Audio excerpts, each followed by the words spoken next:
Recorded Books presents The Family Roe, An American Story by Joshua Prager, narrated by Elisabeth Rodgers with Joshua Prager.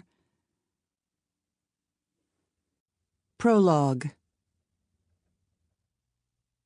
On January 22, 1973, the Supreme Court decided Roe v. Wade, granting women the right to an abortion free of interference by the state.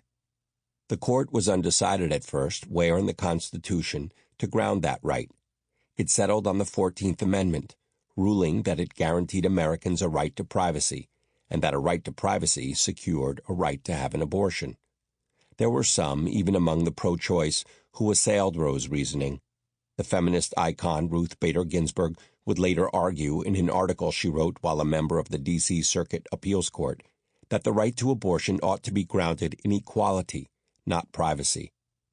But others applauded Roe's logic, and its author, too, the Nixon appointee Harry Blackmun. 6 of his 8 fellow justices joined his opinion, and its longevity was assumed. When, nearly 3 years later, Gerald Ford nominated John Paul Stevens to the Supreme Court, the Senate did not even ask the judge his opinion of it. But the fault line that is abortion in America began then to slip and heave, to produce tremors not only of politics and law, but of religion and sex, the stuff that quakes the puritanical foundations of this country like little else. And today, to hear both pro-life and pro-choice tell it, the confirmation hearings of Supreme Court nominees are above all referenda on Roe. Roe has come to dictate far more than judicial appointments. It is, as the legal philosopher Ronald Dworkin wrote, undoubtedly the best-known case the United States Supreme Court has ever decided. More, it is the most enduringly divisive.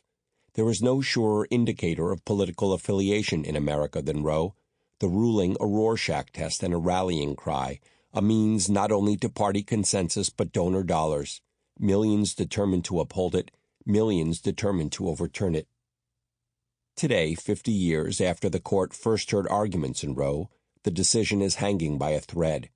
Whether it falls or not, the American divide on abortion will remain. Any victory, no matter how sweeping, will simply trigger a new round of fighting, writes Mary Ziegler, a law professor expert on the American abortion debate.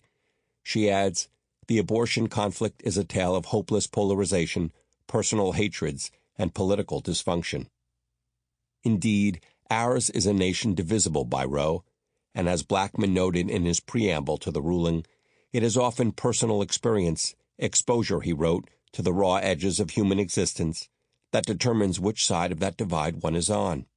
The justice might have added that 4 years before he joined the court, his daughter Sally had found herself unhappily pregnant in college.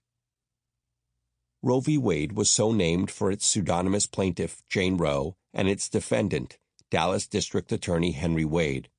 But at its heart, the case did not pit Roe against Wade. It pitted her against the fetus she was carrying, and the court's ruling alluded, if only obliquely, to the existence of the child that fetus became. Wrote Blackmun, the normal 266-day human gestation period is so short that the pregnancy will come to term before the usual appellate process is complete.